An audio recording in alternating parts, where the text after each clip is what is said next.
Lá se foi o tempo em que a gente dizia, nós aqui ou qualquer região fortemente agrícola tem profundo interesse nas notícias do agronegócio e tal. Esse tempo já passou, porque hoje é um Brasil inteiro, aliás, é um mundo inteiro que também fica de olho nesse fazendão, que eu chamo de fazendão, chama Brasil, que produz maravilhosamente bem, que é um celeiro realmente do mundo e que pode se tornar ainda muito mais representativo depois do Covid. Eu tenho sustentado aqui que já passou da hora de a equipe econômica do governo federal constituir uma equipe aí de notáveis para preparar um projeto de saída econômica desse país do Covid, para o pós-Covid e da afirmação econômica brasileira em relação ao resto do mundo. E aí, a hora que ele for fazer isso, evidentemente que o agronegócio é a nossa base, né? É o nosso forte, realmente, de afirmação nacional, não só de manutenção econômica, mas de elevação econômica do nosso país e de afirmação nacional em relação ao resto do mundo. É o que a gente sempre diz aqui, né? E não é para menos. E até nesse momento aqui que tantas intempéries e tantos problemas outros aí de toda a ordem, econômica, política, de saúde pública e tudo mais, se abate sobre o país, mesmo assim, a previsão é realmente de uma safra recorde nessa temporada. E isso traz ao nosso programa para falar sobre esse assunto Chiquinho Maturro, presidente da AgriShow, e também uma liderança sempre muito importante de ser ouvida e sempre para quem sempre as atenções se voltam, porque a opinião dele é sempre muito importante. Você que não é do ramo do agronegócio, preste muita atenção, porque isso lhe diz respeito. Você dirá, eu não sou agricultor, não produzo implemento, e daí? Hoje a nossa economia depende fortemente desse setor, de modo que o que acontece nele tem muito a ver com qualquer pessoa que está ouvindo o programa, não é? E a notícia é boa, né? Em meio a tanta confusão, a notícia é boa e vamos tratar sobre isso com ele. Chiquinho, muito obrigado, em primeiro lugar, pela sua gentileza em nos atender. Bom dia. Bom dia, Beto. Bom dia, Laércio. Bom dia, Júlio, que eu já vi por aí. Aqui você é atento, hein? Você está atento mesmo, ele passou por aqui, todo dia de manhã ele passa aqui pelo estúdio, de fato ele acabou de passar por aqui. Chiquinho, bom dia, muito obrigado mais uma vez pela sua gentileza. Eu tenho uma grande satisfação de tratar sobre esse assunto da agricultura, para mim é a nossa redenção, né?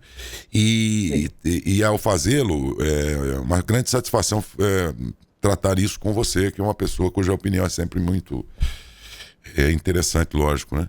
Então daí eu pergunto, essa safra recorde está a esta altura garantida mesmo ou pode ter algum tipo de entrave, algum inconveniente? Beto, desculpa, Laércio, nós temos que começar da seguinte forma, o ano agrícola é 1º de julho a 30 de junho. Então nós estamos fechando o ano agrícola. Já dá para dizer então. E essa safra está consolidada. São 252 milhões de toneladas de grãos. Isso não está contado aí café, não está contado aí laranja, não está contado aí fibras, que são algodão e outras fibras que o Brasil produz e que também lidera nesse mercado. Só de grãos o Brasil colhe 252 milhões de toneladas, que fecha agora dia 30 de junho. Sim. Essa safra já está no armazém ou já está comercializada. E essas culturas aí que estão excetuadas estão fora por quê? Elas estão fora porque ela não é contada como grão, ela é contada no valor bruto da produção. Ela é vista de uma outra forma, mas tudo dentro do Ministério da Agricultura. São absolutamente importantes, geradoras de emprego, porque o café, o Brasil líder mundial na produção de café e de cafés de qualidade, né? Não está contado porque não é grão, não é um alimento que você consome diretamente ou indiretamente através das rações do animal, do frango, Entendi. do ovo e do leite, né? De qualquer forma, são importantes na balança comercial brasileira, né? Essas outras culturas também. São fundamentais. O Brasil, o maior produtor mundial de café, ele sempre foi um item importante da pauta de exportações do Brasil desde o tempo do Império, né? O Brasil sempre foi líder em café. Então, isso que eu estou dizendo são grãos. são 100 milhões de toneladas de milho, 120 milhões de toneladas de soja. O Brasil assumiu a liderança na produção de soja mundial, passou os Estados Unidos, que era o maior produtor. Dificilmente vai passar o de milho, porque milho dos Estados Unidos produz 400 milhões de toneladas. Isso é muito forte, né? Então, estamos muito longe disso e nem precisamos de tanto. O mercado americano é grande consumidor das nossas commodities ou é mais a Ásia e a Europa, Chiquinho? O nosso mercado principal é a Ásia, predominante Ásia e Oriente Médio. Acontece que a Ásia é muito grande, mas dentro da Ásia está ali a China. A China importa 35% de todas as nossas commodities. E não é só commodity, a China também compra algum produto processado. Mas é uma opção dela comprar commodity e processar no seu próprio país. O Brasil já vende frango, carne, cortes para o Oriente Médio e vende também para a China. Corte de suíno, corte de aves e corte de bovinos. O Brasil tem mudado a sua matriz de exportação dentro do agro e deixou de exportar carne em tonelada e passou a exportar em cortes. Daquela forma que você vai ao supermercado, compra do frango, você compra peito, coxa, escolhe o que você quer comprar.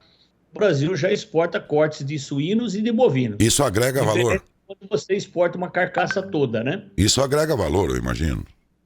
Agrega valor e traz mais dólares para o país. É sempre muito importante as divisas geradas pelo agro. Não falta acontecer isso com a soja e o milho também? Dólares de exportação, né?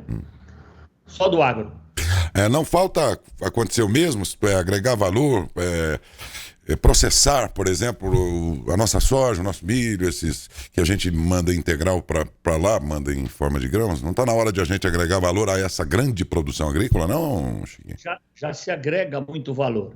Ocorre que tem mercados que eles compram a commodity. Não há nenhum problema com isso.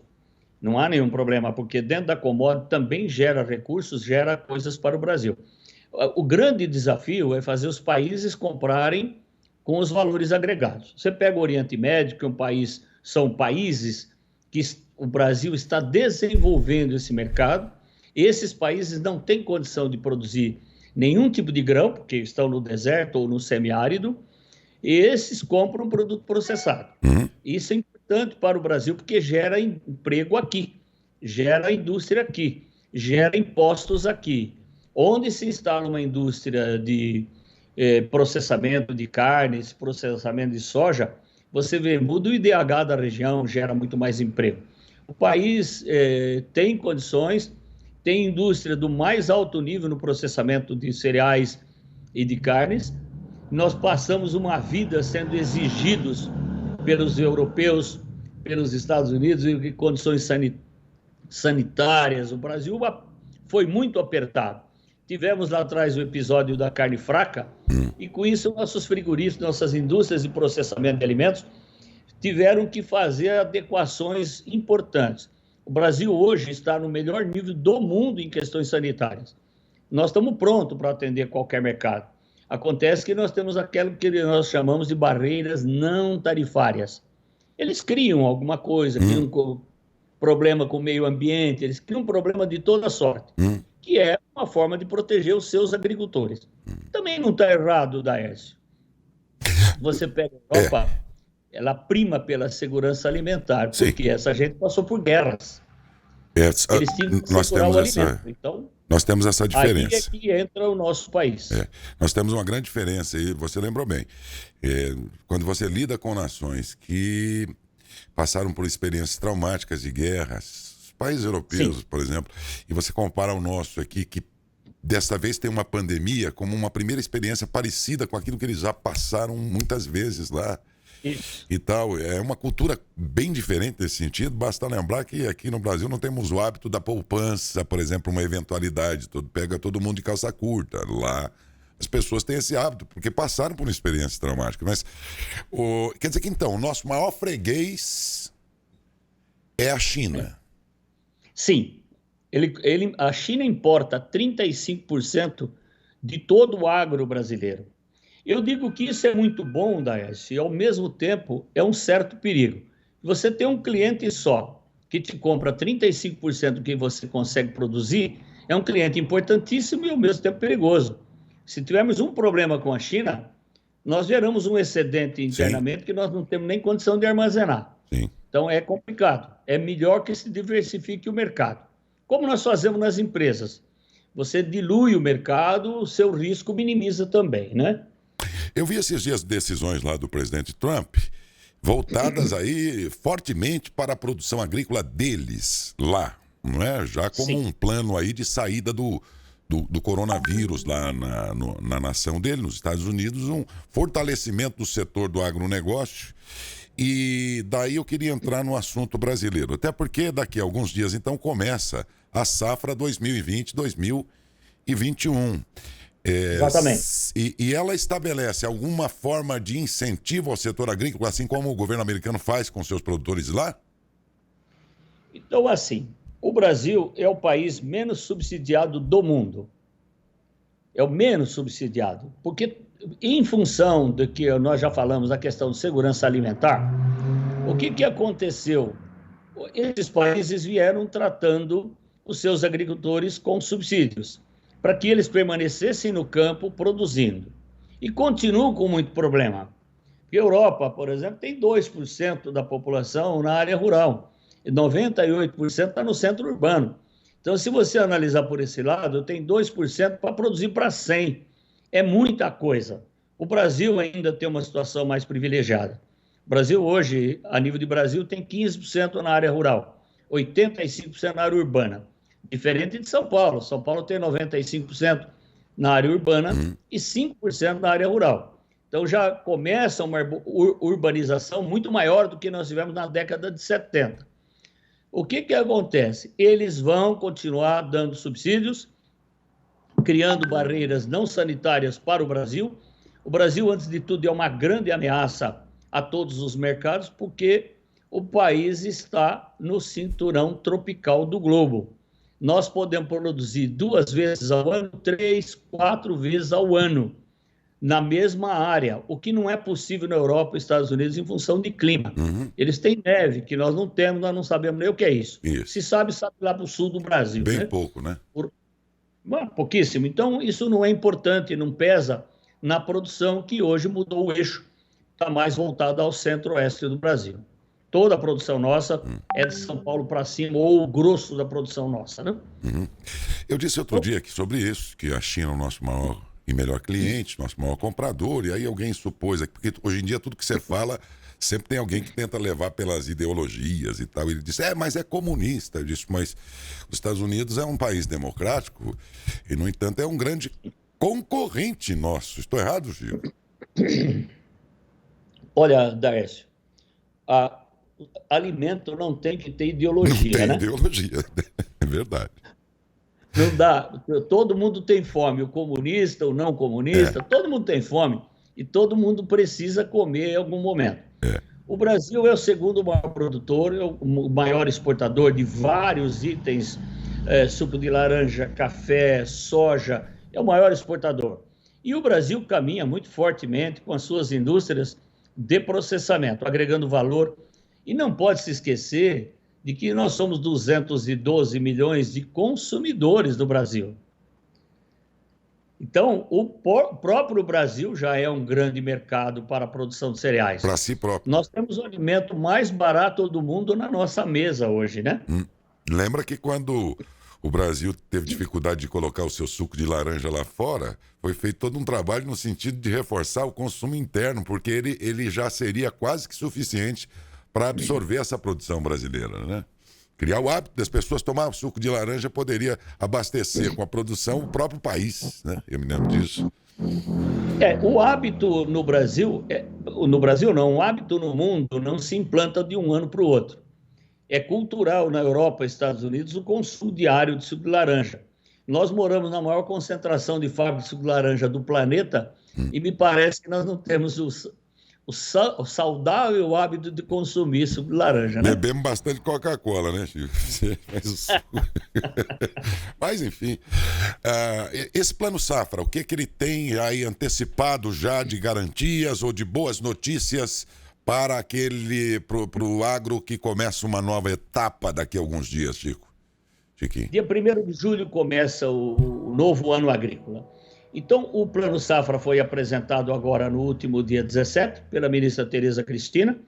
Olha, Daércio, é importante que todos saibam, essa mulher é gigante Eu ia te na perguntar condução mesmo. do Ministério da Agricultura. Eu ia te perguntar que avaliação vocês fazem da ministra passados quase 2 anos. Aí eu vejo o pessoal falar muito bem, quem é do setor aí. Eu queria muito tua opinião mesmo a respeito.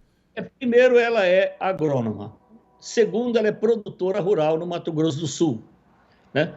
E mais do que tudo, ela é parlamentar, ela é deputada federal já de várias gestões, mas ela é equilibrada, ela é calma, ela é tranquila. Eu tenho certeza que ela é o ministro da Agricultura que melhor transitou na área da economia.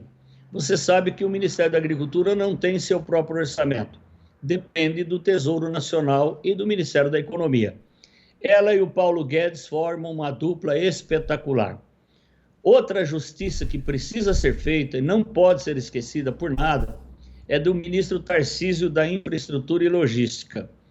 Esse homem, a Tereza Cristina e o ministro Paulo Guedes tiveram um trabalho extraordinário no início da pandemia, quando garantiram ao Brasil o abastecimento. Isso foi praticamente ontem. Nós vimos que os supermercados começaram a fechar, as estradas começaram a fechar, postos de beira de estrada não tinham mais alimento para fornecer para os caminhoneiros. Eles habilmente falaram com cada prefeito e viabilizaram. O Brasil não teve desabastecimento.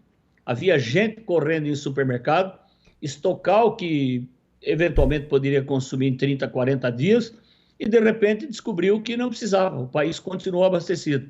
Esse é um trabalho do Ministério da Agricultura, Pecuária e Abastecimento. Veja que essa pasta está lá dentro do mapa. Tem que atender o abastecimento. E o Brasil não sofreu um problema de abastecimento.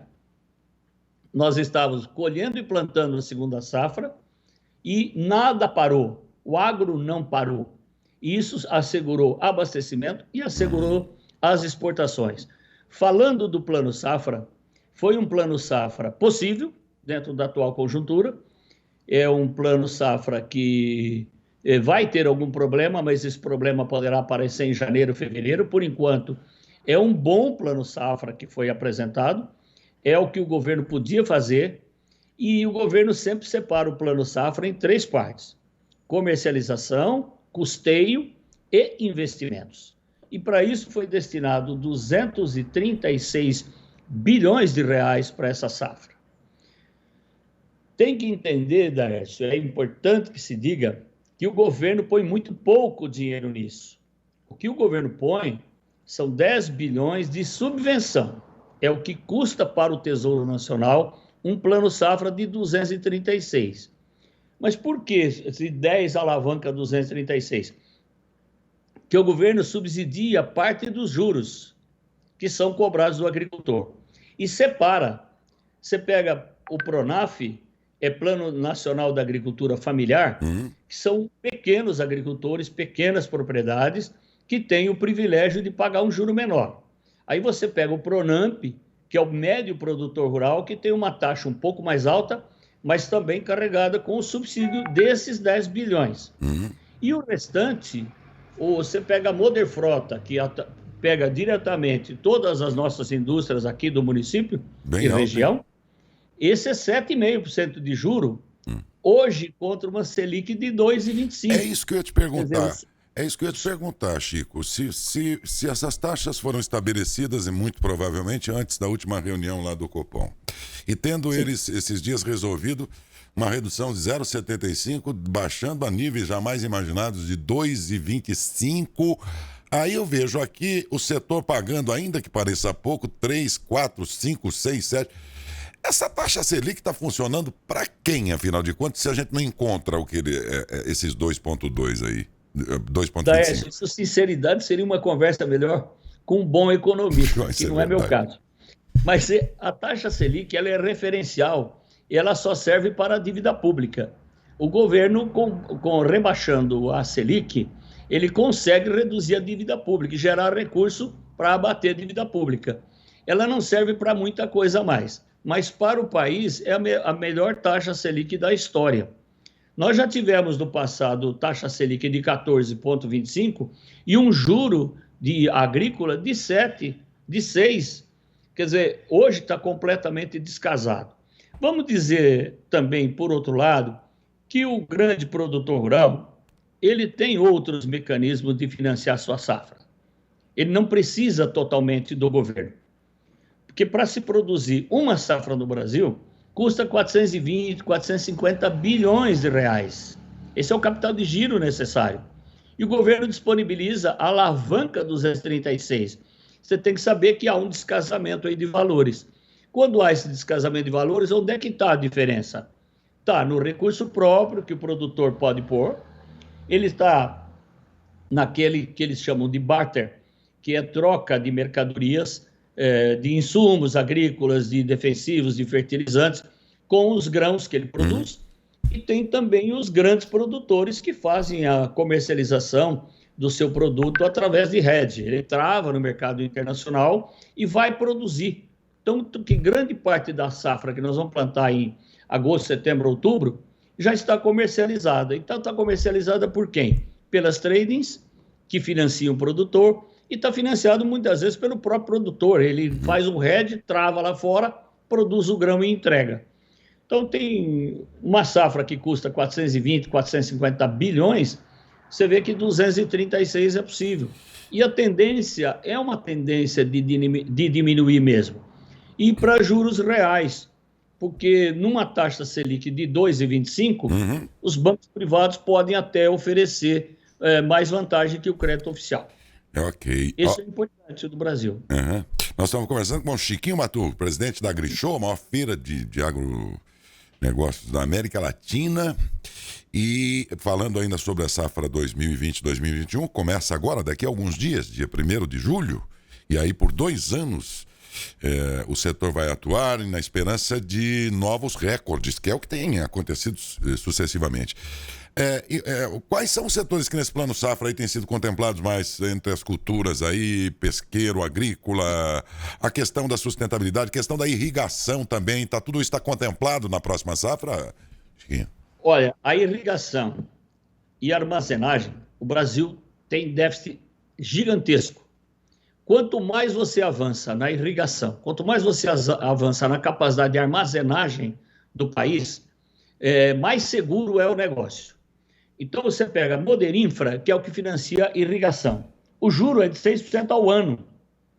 É um juro barato, que é para levar o agricultor a investir na irrigação. O juro para a armazenagem também é 6% ao ano. Porque, Daércio, se você pegar todo ano, nós estamos pondo mais toneladas em cima da nossa safra, falta armazém no Brasil. Quando falta armazém, o produtor é obrigado a vender sob pressão, porque tem que colher, colocar em cima do caminhão e rumar para o porto. Ele não tem opção. Então, ele fica sujeito à pressão do frete e à pressão do preço que tiver naquele momento. Quando ele tem armazém, ele pode jogar com uma porcentagem da sua produção para um momento melhor do mercado. Isso também ajuda ele a reduzir os juros que os bancos cobram, porque ele pode financiar a própria produção armazenada no seu silo. E a irrigação, você fica fora dos riscos da intempérie, você se livra de seca, você se livra de alguma intempérie que você não pode prever. Então, isso também barateia custo de financiamento no banco. Por isso que, quanto mais avança na irrigação e na capacidade de armazenagem, menor é o custo do produtor, maior é a segurança do agente financiador. Falar em intempéries, Chico, como é que está dentro dessa safra que vai começar o programa de seguro rural? Seguro rural, o governo ampliou para 1 bilhão e 300 milhões de reais. Esse é um outro caminho que ajuda a baratear o custo do financiamento, ajuda a derrubar o custo do capital de giro que ele precisa. Porque você, para começar uma safra, você tem que ter semente, fertilizantes, defensivos, óleo diesel, mão de obra. Isso é capital de giro na veia, é despesa diária que o produtor tem. Então, quando ele tem seguro rural, ele toma financiamento com custo muito menor para fazer seu capital de giro, enfim. Eu gostaria de ver o Brasil com toda a sua safra sob seguro, como tem Estados Unidos. É um caminho que nós estamos percorrendo, é lento, porque precisa muito mais subvenção do Tesouro Nacional. Isso é um caminho que vai indo até chegarem as grandes seguradoras do mundo poderem fazer seguro de tudo, como você faz do seu carro, como você faz do seu avião, do seu helicóptero. Do seu, estou falando, viu, Laércio? Seu avião, seu helicóptero. É do meu Fusquinha aqui, porque... Mas de qualquer modo... Mas aí a iniciativa privada está entrando nesse setor também, porque inicialmente esses seguros aí tinham um amparo mais, digamos, governamental, né? E pelo que se sabe, agora o setor privado, depois, com o passar dos anos, seguradoras privadas começaram a entrar nesse mercado aí também. Exatamente. O quanto mais a seguradora privada entrar, maior a competição, menor é o custo para o produtor. Isso será bom. E aí está a grande sacada. O seguro rural é um grande... Olha, 3 coisas importantes. Seguro rural, capacidade de irrigação, capacidade de armazenagem. Isso são coisas importantes que asseguram, inclusive, os empregos aqui na nossa cidade. Isso. A nossa cidade tem uma indústria de máquinas agrícolas. E que esse ano, até aqui, vem vindo bem, apesar da pandemia, e deve continuar muito bem até o final do ano. Então, o país não deverá ter problema nesse setor. O único pecado, Daércio, é um pecado grande, é que os outros setores da economia, por sua própria característica, eles demoram mais para responder. O setor agro sai mais rápido, é giro muito rápido, cada 100, 120 dias nós temos uma nova safra, e isso faz um giro muito rápido, favorece o país, favorece a economia como um todo. O que eu senti em conversas recentes aí com gente desse setor da agroindústria, muito particular de Matão, que é aquela que produz exatamente os implementos e tudo mais para o setor da agricultura brasileira, é de que realmente a produção vai bem, mas eu pergunto a você que é presidente da AgriShow, e um evento fundamental, inclusive, para a consecução de vendas aqui das nossas indústrias, e que nesse ano não foi realizada, todos sabem, em função do coronavírus, e, portanto, não tivemos esse ano. Isso pode implicar em alguma perda comercial, o fato de que, e se for qual é o tamanho estimado da perda de negócios concretizados, pelo fato de a AgriShow não ter sido realizada esse ano, Chiquinho? Daércio, sempre tem perda. Todos vamos sair dessa pandemia com alguma perda. Não haverá ganhadores aí. A perda da AgriShow perde comercialização, perde volume de negócio. Nesse momento, tudo isso foi compensado pelo câmbio, que a safra foi comercializada num câmbio muito mais favorável ao produtor. Isso não dá para negar, nós chegamos ao momento de ter dólar a 5,90. Como tudo é cotado em dólar, então houve uma comercialização mais favorável, o agricultor conseguiu sobreviver. E com isso ele faz investimentos, compra máquinas e toca a vida. A AgriShow tem uma grande perda quando ela não ocorre, que foi a primeira vez na sua história, desde 94, que é a fantástica troca de informações, um dividendo importante que as indústrias trazem para suas casas, que é o contato com o produtor. Ele colhe informações do fabricante e o fabricante colhe informações do produtor. Por isso que todo ano nós temos uma feira majestosa, brilhante, exuberante, porque essa troca de informações melhora o produto, melhora a vida do produtor e as fábricas continuam se desenvolvendo na sua área de pesquisa e tecnologia. É uma perda grande, embora essa perda esse ano não deve ser caracterizada, porque o câmbio favoreceu no melhor momento, o clima favoreceu para uma grande safra. Então, os ventos correram a favor dentro da área de produção. E o câmbio favoreceu muito. Então, a safra foi bem vendida.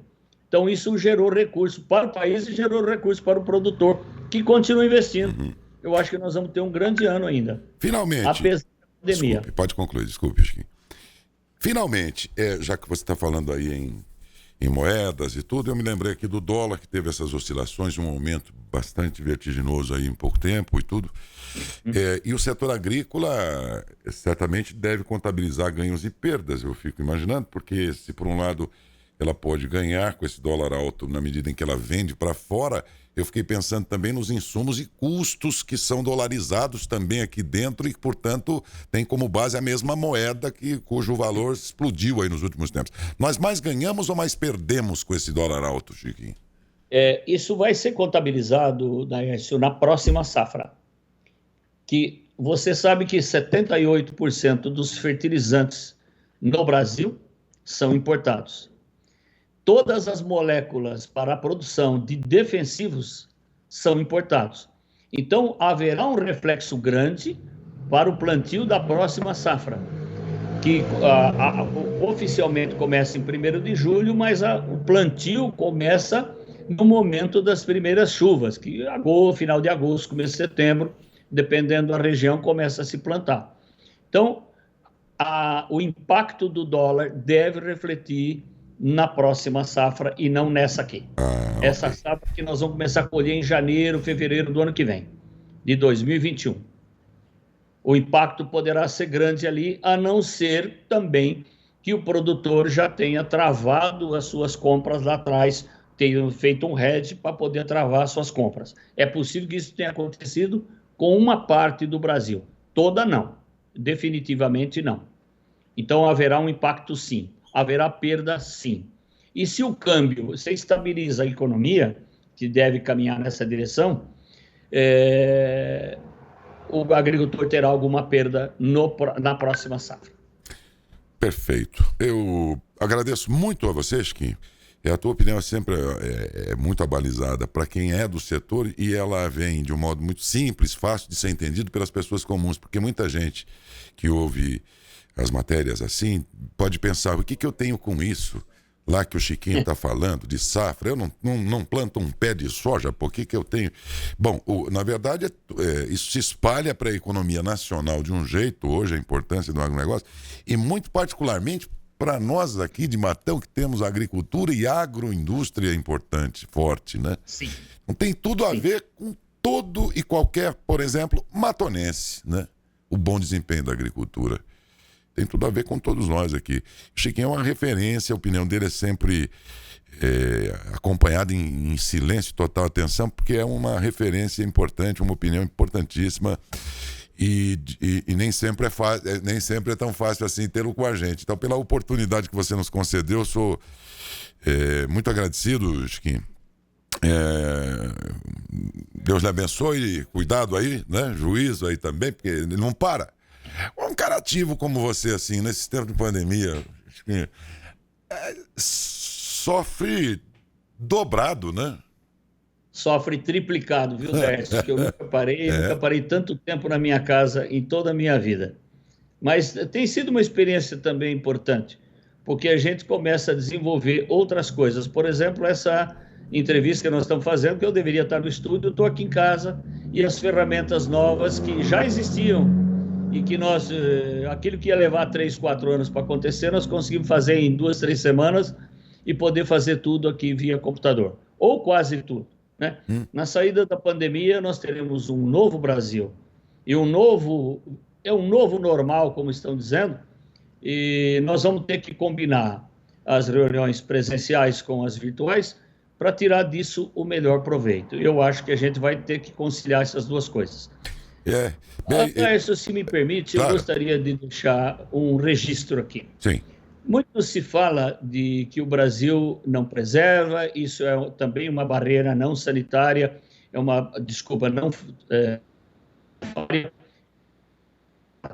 O mundo tem produção agro do Brasil, por ser um país tropical, como eu já expliquei.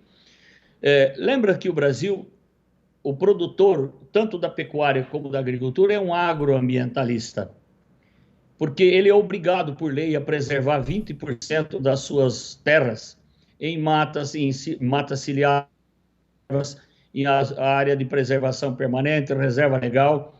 Isso na nossa região. Quando você vai ao Cerrado, que é zona de transição para a Amazônia, 35% ele é obrigado a preservar. E na Amazônia, o Brasil é obrigado a preservar 80% da sua área. Ele compra 1.000 hectares e só pode utilizar 200.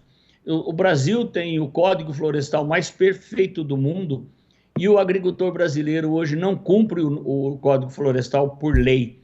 ele cumpre por consciência. Ele também gosta do agroambientalismo. É muito bom tudo que está acontecendo no Brasil. Então, o Brasil tem que ser melhor vendido, melhor comercializado lá fora. Contra uma Europa que não tem 1% de cobertura vegetal nativa, o Brasil tem 66,3%, reconhecido pela nossa Embrapa territorial e reconhecido pela NASA, que encontrou uma variação nos nossos números de 0,2%. É exatamente igual a nada, né? 0,2 é nada. Então, o Brasil é um país que preserva e é um país que produz. E está provado que nós podemos produzir e podemos preservar.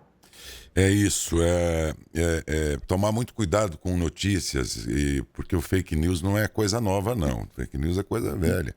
O Chico deve se lembrar, na época que nós tínhamos muitos pomares aqui, tudo na nossa região, e os americanos estavam lá, pé da vida com o nosso suco, que tem excelente qualidade, eles se refaziam ainda, né, daquela crise toda na Flórida, geadas lá e tal. E aí o mercado espalhava aí pelo mundo que aqui nos pomares usavam crianças na colheita, exploração infantil. Nem tinha, você vê como é que já tinha fake naquele tempo, Chiquinho, lembra? A diferença da fake news hoje é que ela anda mais rápido. Mais rápida, mas já existiu. tinha. E era mentira, pô. Era pra desprestigiar o nosso suco, um absurdo, né? Mas você vê como é que o mundo tem. A maldade está aqui há muito mais tempo do que a gente imagina. Ela caminha ao lado do bem, mas felizmente tem um número muito maior, né? Então vamos divulgar o bem, vamos divulgar as coisas boas que o Brasil tem. E nesse momento de pandemia, tem que valorizar o pequeno comércio, que esse pode sofrer, as grandes redes não quebram, o pequeno comércio quebra, o pequeno comércio pode desaparecer. Nós temos que valorizar as coisas que nós temos aqui em Matão, nós temos que valorizar as coisas que nós podemos adquirir em Matão para gerar emprego na nossa cidade, melhorar a nossa comunidade. Já é um grande passo. Se todos fizerem isso, todas as comunidades pelo Brasil melhoram, eu tenho certeza. Que bom tê-lo com a gente, que bela oportunidade que tivemos aqui e numa situação, como diz, bastante oportuna, porque esse é um momento de encerramento de safra e de abertura de uma nova etapa dentro do setor. Chiquinho Matum, muitíssimo obrigado, um bom dia a você, bom fim de semana. Bom dia a todos, bom dia a você também e um fim de semana ótimo para todos. Amém. Aí em casa. Amém. Tomando um vinho, né, Daércio, que ninguém é de fé. Ninguém é de fé. Um grande abraço, bom dia, Chiquinho. Todos um bom dia aí. Bom dia, bom dia.